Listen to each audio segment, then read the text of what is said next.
Isser Be'eri, also known as Big Isser, was a tall, gangly man with sparse, graying hair. His bushy eyebrows shielded dark, cavernous eye sockets, and a sardonic smile often hovered over his thin lips. Born in Poland, he was reputed to be an ascetic, a modest man of flawless integrity, but his rivals claimed he was a dangerous and fierce megalomaniac. A longtime member of the Haganah, Big Isser was the director of a private construction company in Haifa.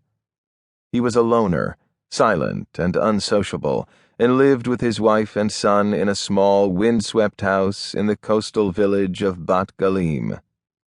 Shortly before the creation of Israel, Be'eri had been appointed head of the Shai by the commanders of the Haganah. When independence was declared on May 14, 1948, Israel was attacked from all sides by its neighbors, and Be'eri became the head of the newborn military secret service. Be'eri was active in the left wing of the labor movement and had excellent political connections. His friends and colleagues praised his devotion to the defense of Israel.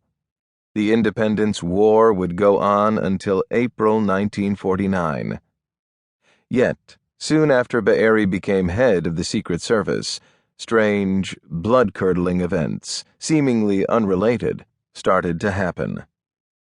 A couple of hikers on Mount Carmel made a grisly discovery. In a deep gully at the foot of the mountain, they found a half-burned body riddled with bullets. It was identified as a well-known Arab informant of the service, Ali Qasem.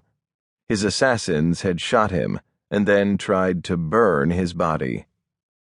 Some weeks later, at a secret meeting with Prime Minister Ben-Gurion, Big Isser accused Abba Hushi, an influential leader of Mapai, Ben-Gurion's party, of being a traitor and a British agent.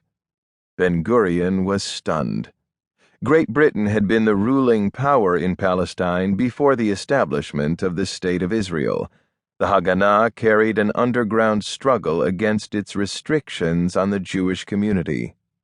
British intelligence had frequently tried to plant their spies inside the Jewish leadership. But Abba Hushi, a pillar of the Jewish community and the charismatic leader of Haifa's workers, a traitor? It seemed impossible.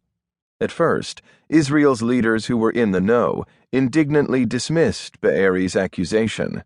But Be'eri had found two confidential telegrams sent by British intelligence from Haifa's post office in May 1948. He laid them on Ben-Gurion's desk, irrefutable evidence of Hushi's treachery. At the same time, Be'eri ordered the arrest of a friend of Hushi's, Jules Amster. Be'eri had Amster brought to a salt deposit in Atlit, outside Haifa, had him beaten and tortured for 76 days, and pressured him to admit that Hushi was a despicable traitor. Amster refused to yield and was finally released, a broken man. His teeth were gone, his legs were covered with wounds and scars, and he was haunted for years by fear. On June 30th, 1948, while shopping at a Tel Aviv market, Army Captain Meir Tubiansky was arrested and brought to Beit Giz, a recently occupied Arab village. It was suspected by military intelligence that Tubiansky, while in Jerusalem, had disclosed top-secret information to a British national, who, in his turn, had passed it to the Arab Legion, Jordan's army. The Jordanian artillery, acting on that information, had heavily shelled several strategic targets throughout Jerusalem.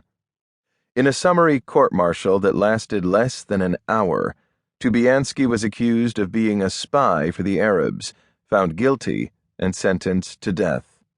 A hastily assembled firing squad executed him in front of a group of stunned Israeli soldiers. Tubiansky would be the only person ever executed in Israel, beside Adolf Eichmann.